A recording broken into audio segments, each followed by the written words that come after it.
Welcome back to the channel Gadgets for Gentlemen. In this video, a review of the Casio DW-5600UE-1ER. We have it here on the left on this watch stand by Wristonomy.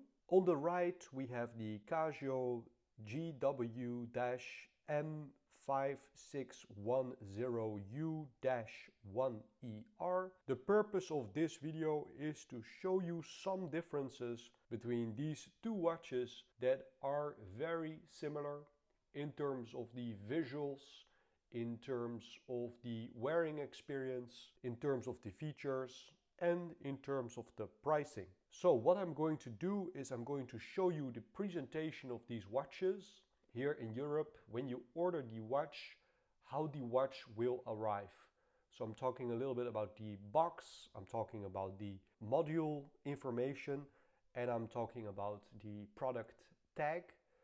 Then I'm going to show you these watches up close. I'm going to do a wrist roll to show you how it wears on my 6.3 inches wrists. I'm going to compare some of the features and the settings, the adjustability of the watches, size differences, visual differences, and price differences. What I'm going to do is I'm just going to abbreviate this watch to 5600, and I'm going to abbreviate this model to 5610.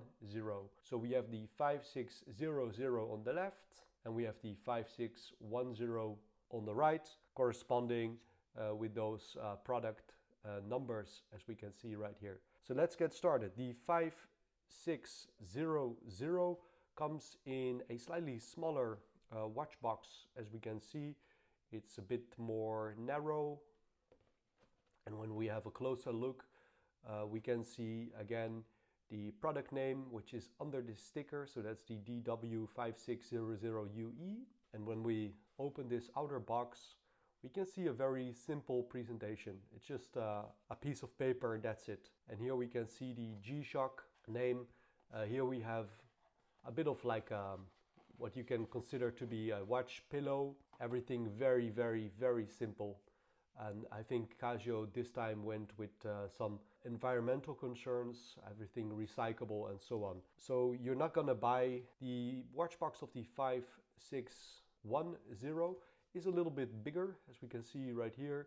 Here we have the product number on the back, and we can see it's a little bit more spacious, but we have the same phenomenon with a paper kind of watch roll or watch pillow and a bit of a cloth. With this one, we have a hidden compartment in the box that we can see right here, where you can find some more information and warranty papers.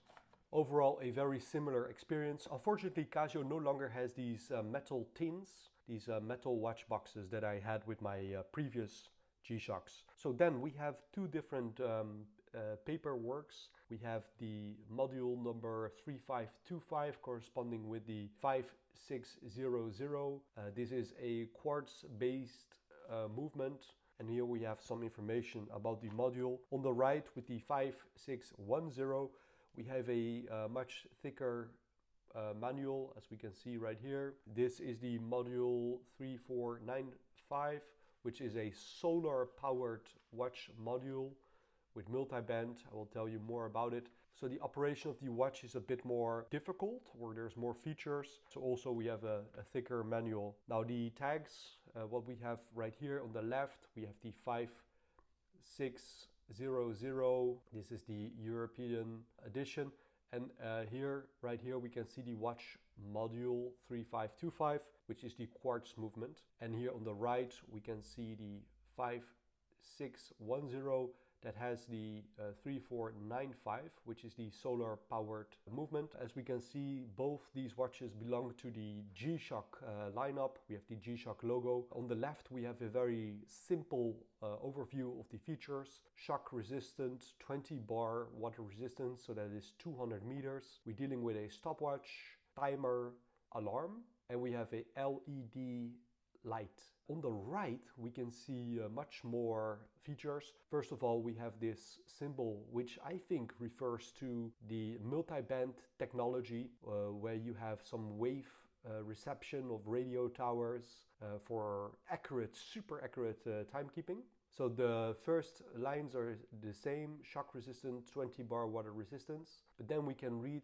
this feature: radio controlled, multi-region, UK, US, Japan, China, and most of mainland Europe. I am based in the Netherlands, and my reception with this watch has been fantastic. Now, the next bullet, we can see solar powered. So the watch contains, let's say, a solar panel and the natural sunlight, but also the artificial light will charge the movement. So solar powered, it will recharge the rechargeable battery.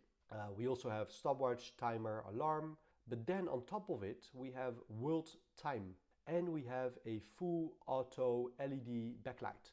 That means when you rotate your wrist, the backlight will automatically enable in dark situations. So that is very easy. For example, when you're holding something in your hand, you don't need to press the buttons, but you just make a wrist roll and the auto illumination will be activated. So we can already see, in terms of features, the winner in terms of more features and more adjustability goes to the 5610.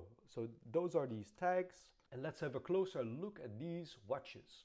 I'm first going to give you an overview, so I'm going to zoom out a bit and share with you some key differences.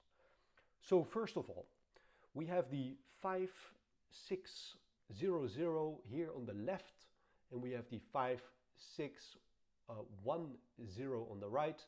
What is noticeable for me, at least, having worn these watches for months and months, having tried them out on a daily basis, I wear a G-Shock, for example, when I exercise, when I have some heavy-duty work, for example, moving or lifting things. I will usually just put my automatic watches to the side on a beautiful watch stand or in a watch box, and I'll just throw on a G-Shock when I know I'm going to be active. I wear it to bed every night so I can tell the time.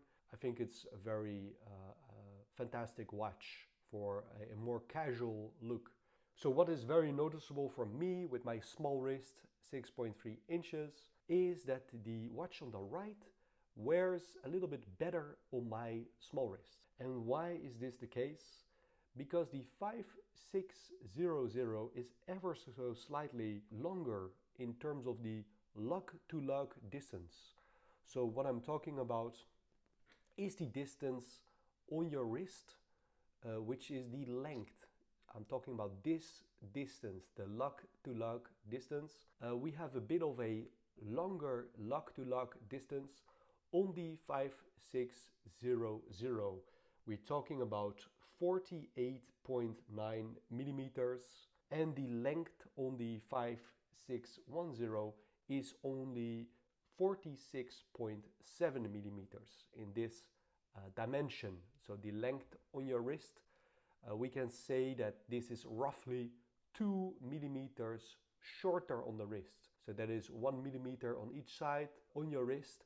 And when you have a small wrist, that metric, I think, really counts. So in terms of the length of these watches, it's hardly noticeable when you hold them up close. But when you wear it on the wrist, especially when you have a smaller wrist, I think the wearing experience of the watch on the right, that is the 5610, is much better. Now, what is quite funny is the width of these two watches, and the width, I mean this horizontal dimension, so that corresponds with this dimension, is also different. The watch on the left is ever so slightly more narrow on the wrist, and the watch on the right is a little bit wider. So the 5600 has a width of 42.8 millimeters, and the watch here on the right has a width of 43.2 millimeters. So that is a difference of about half a millimeter, I think it's not even noticeable, but it's good to point out. Now, the final difference in terms of the size or wearing experience of these watches, the watch on the left, the 5600, is a bit thicker compared to the 5610. I'm talking about 13.4 millimeters in terms of this height compared to 12.7 millimeters in terms of the height. And for me, this is very noticeable when you wear the watch on your wrist. This watch slides much better under your cuff. It's still a thick watch, so is the Omega, for example, but this one slides better under a shirt compared to this one. This really sticks out. It wears quite high on the wrist, so when you have small wrists, this watch wears better. Now, funnily enough, both these watches are exactly 52 grams, so there's no difference with regards to the weight of these watches. Now, talking about some of the visual differences, we can see that these watches, they are quite similar in terms of the looks. We have a square design. It reads protection on the top. It reads G-Shock on the bottom. But then when we look at the one on the right, we have a red line around the time. And some people really love this design. I prefer the, let's say, more minimalist white line that we can see with the 5600. We have a little splash of blue and yellow and a tiny bit of red, but it's just overall, it's just black and white. With the one on the right, it's a bit more colorful. We have a bit of blue, we have a bit of yellow, we have that red line all around. So that is, in terms of the visuals, it's quite similar. I think the watch on the left, for me, looks a bit cleaner. I also think that the dial, that is this little square or rectangle where we can see the time, looks a bit cleaner. It has a little bit of a better viewing angle, in my opinion, compared to the one on the right. That sometimes is just harder to see. I think that has to do with the solar panel that is inside. But when you compare it, for example, to the one on the left, the viewing angles are better. What I try to say is when I don't have the watch in the right angle, I can't see much with the one on the right. With the one on the left, I can still tell the time. For me, this is no issue because I can simply just roll my wrist and take some time to check the time. But I think the viewing angles of the one on the left, the 5600, is better compared to the 5610. So I think that's worth to point out. Price differences. You know, prices, they always fluctuate, but I found a deal on the watch on the left in Europe, 83.99, and the one on the right, 102. So that is a difference of about 18 euros. In my opinion, that is not a big difference in terms of these two watches. So if you want the more affordable option, you have the one on the left. You can find some good deals on it. I think the one on the right, I think the step up in the price is justified. I think you can also get this one on promotion for about 20 euros more compared to the one on the left, and I think it's worth it. Now let me jump into the features.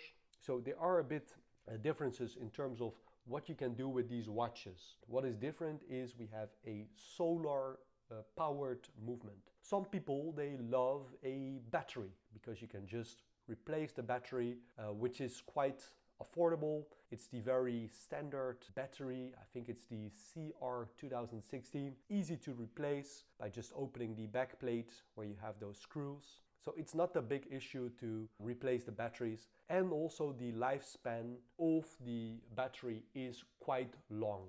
I prefer the solar powered movement of not needing to open the case back of the watch, not to be fiddling around with batteries. So I prefer the solar powered movement, but some prefer a battery movement. What I really love about the 5610 is the multi-band feature, which means that the time will always be accurately set to your destination. So when you travel, when you're dealing with, for example, the difference in terms of winter and summertime, the watch will just pick up the signal from the radio tower. You don't need to worry about it. As we can see with the one on the left, we can see that the seconds are slightly off compared to the one on the right. The watch is very accurate, but the atomic timekeeping is always more precise, which I really love.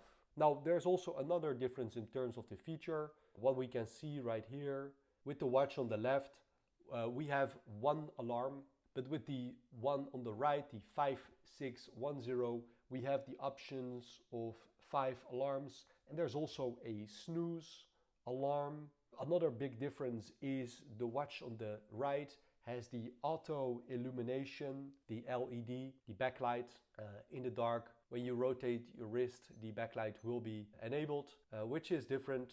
The one on the left only allows the manual backlight that we can see here in the bottom right. The backlight is white and it's very much good in terms of visibility. The backlight on the right is activated by the top right. So here we do it side by side. And I think both of these backlights, they are very visible. To me, it feels like the backlight of the watch on the left is ever so slightly stronger. Maybe that has to do with the fact that the watch is powered by a battery compared to a rechargeable battery. Now, what is great about the watch on the right is you can adjust the length of the backlight. Let me demonstrate it. Here I go into all the settings where you can adjust so many things, which I will demonstrate in a second. But here I want to demonstrate the light duration. You can set to different modes. Let me demonstrate it. 1 second, 3 seconds. So that is great. You have that adjustability. Now there's another thing that is quite great, I think, with this watch. What you can do is you can set the way that the date is displayed. So I'll give you a real life example. So right here on the left, we have the month 11, that is November, and the date is 12th. So today it's the 12th of November. And this is the only way in which the date is displayed on the 5600. Here in Europe, we usually display the date the other way around. So we start by the date and then we go to the month. So we say it's 12 November. So it's the 12th of November. We don't say it's November 12th, but we say 12 November. So you have the adjustability with the 5610 to change the order of things. Let me demonstrate. So I set the time to Paris, as you can see right here. We have the auto, that is for the summertime, 24 hours. You can also set it to 12 hours with both of these watches, but I like the 24-hour timekeeping. There we go. So here we have the year 2025. We have the month, we have the date, and here you can change the layout of the date. So you can either go with month followed by the day, which is the fact with this one, but I prefer it this way around. So I prefer the day followed by the month.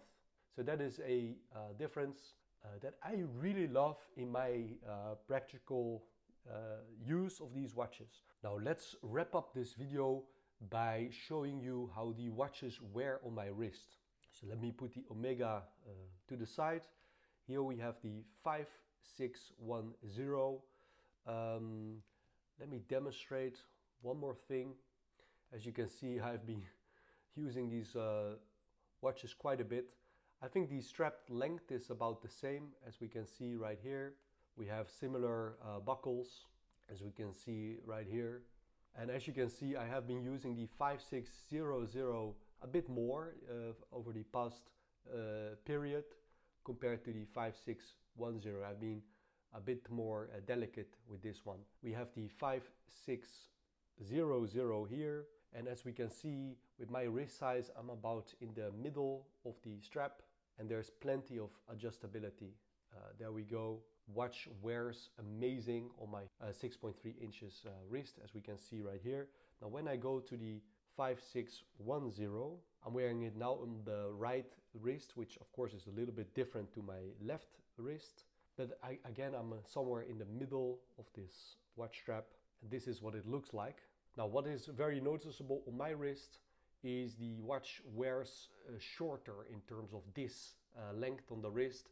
It also wears flatter on my wrist compared to the 5600 that really sticks out quite a bit more. I think it's only about less than 1 millimeter, but it's still very visible in terms of the visuals, but also it feels on the wrist really such a big difference. In terms of the width, I don't even notice the slightly wider width of the 5610. So that is how these watches look on the wrist. I think great watches. The buttons of the watch, they are also great. What I really like about the 5600 is just the simplicity of the watch. It has a very fantastic build quality. Should your strap ever fill, you can replace it easily. You can find some metal adapters by J's and K's and just wear it on a NATO strap. Great looking watch. You have some solid buttons. In one second you can tell the time. You can see the day of the week. You can see the month followed by the date. We have one alarm. We have timer. When you use the timer, let me demonstrate. We can still see the current time, so that is really fantastic. That is the stopwatch. Also, when you use the stopwatch, you can still see the local time. So that is just a great feature-rich watch. The beeping of the timer is also quite loud. Here we have the more feature-rich 5610. In 1 second, we can tell the time, we can tell the day of the week. We can tell the date, 12, followed by the month 11. Then I think the beep on this watch is a bit lower. It's not as loud as the one on the left. Let me demonstrate it by holding it to the microphone. This is the watch on the left. Now let's go to the watch on the right. I think the watch on the right is much more muffled. It's not as clear as the one on the left. So that might be one downside. I don't use this watch for my wake-up alarm, so for me it doesn't really matter. But if you want something louder, the one on the left, the 5600, is much better to hear. So we have the time, we have world time that can be set to different cities. We have 5 alarm options. We have stopwatch. When using the stopwatch, we can also still tell the local time. We have the timer. And when you use the timer, you can still see the local time. So that is great. So these movements, they have quite some similarities, but also some differences. And as noted, the watch on the right can be adjusted more than the watch on the left. The watch on the left is a bit more simple. It has better viewing angles, it's louder, it has quite an easy battery change, while the watch on the right might not need a battery change for over a very long duration. I don't know how long the tough solar technology, the battery of the watch will last.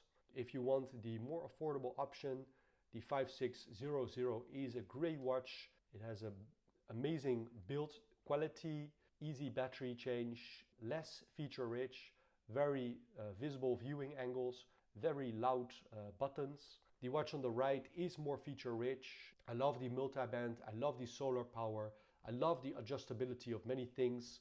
I love the auto illumination. It has the power saving mode to preserve the battery. So that wraps up the video. I hope it was helpful to you. If you have any questions, let me know. Have a fantastic day and see you soon.